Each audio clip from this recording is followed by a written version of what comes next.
જો કે straight of હોર્મુઝની અંદર 24 કલાક દરમિયાન લગભગ 20 થી 22 જેટલા જહાજો પસાર થઈ રહ્યા છે, પરંતુ એ કયા જહાજો? એ લાલ સમુદ્રને હવે વિશ્વ સાથે જોડવા માટેની તૈયારી જે છે તે શરૂ કરવામાં આવી છે. વિશ્વની અંદર ક્રૂડ ઓઇલના ભાવમાં સૌથી મોટો ઘટાડો થઈ શકે છે. સ્ટ્રેટ ઓફ હોર્મુઝ બ્લોક થતા અનેક દેશો આર્થિક સંકટમાં છે. હજુ સુધી તમે અમારી ચેનલને સબસ્ક્રાઇબ નથી કરી તો અત્યારે જ ન્યૂઝરૂમ ગુજરાતને સબસ્ક્રાઇબ કરો, ફેસબુક અને ઇન્સ્ટાગ્રામ પર ફોલો કરો.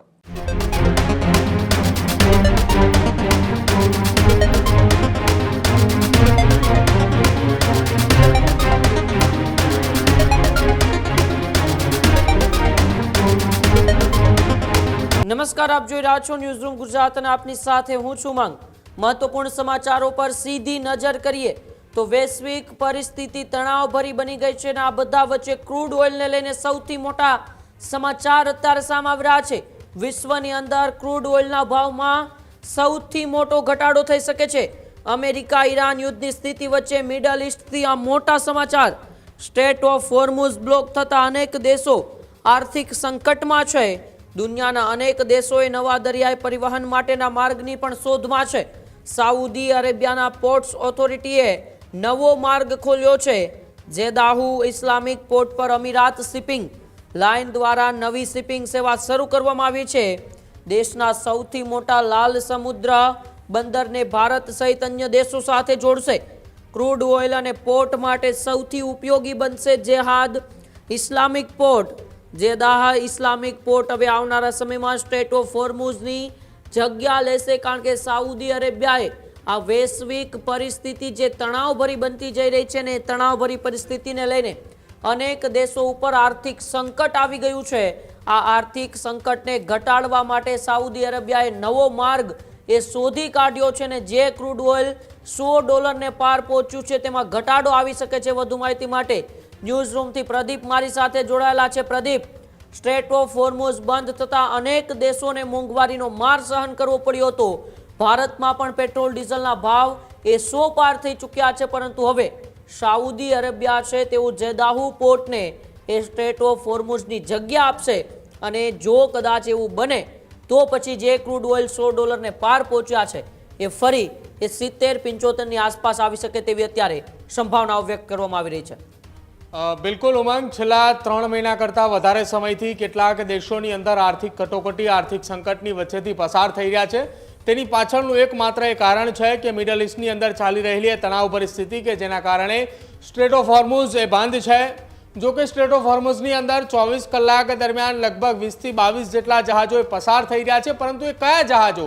તો જેને ઈરાન અને ઇઝરાયલ સાથે બંને વચ્ચે દ્વિપક્ષીય સંબંધો હોય, બંને સાથેના વ્યવહાર હોય અને સાથે અમેરિકા સાથે સારા સંબંધ હોય એટલા જ જહાજો ત્યાંથી પસાર થઈ રહ્યા છે.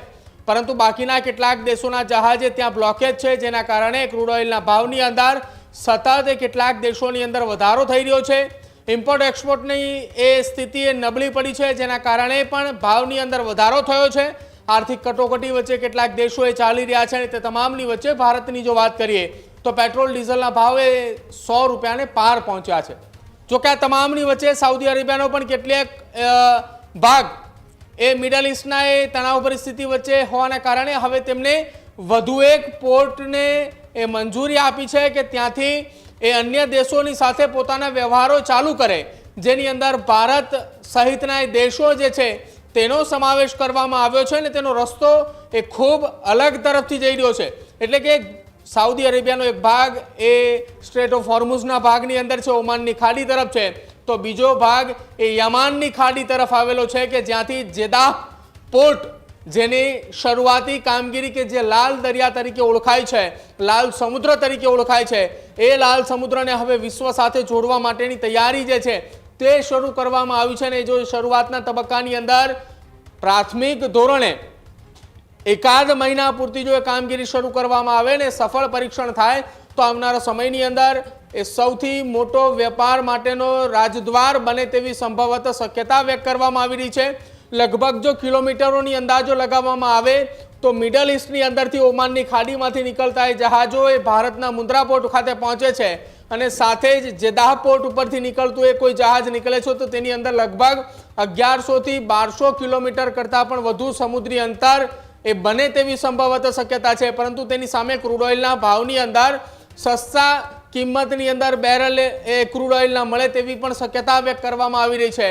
જો આ દ્વિપક્ષીય કરારોની વચ્ચે જેદા એરપોર્ટને સાઉદી અરેબિયા તરફથી જો ખુલ્લું મૂકવામાં આવશે અને તેની ઉપર કામગીરી કરવામાં આવી રહી છે, જો એ સફળ પરીક્ષણ થાય છે તો આવનારા સમયમાં સ્ટ્રેટ ઓફ હોર્મુઝનો બીજો વિકલ્પ જે છે તે યમાનની ખાડી બની શકે તેવી અત્યારે શક્યતા વ્યક્ત થઈ રહી છે. ઉમંગ. જી બિલકુલ, આભાર પ્રદીપ અમારી સાથે જોડાવા બદલ અને માહિતી બદલ.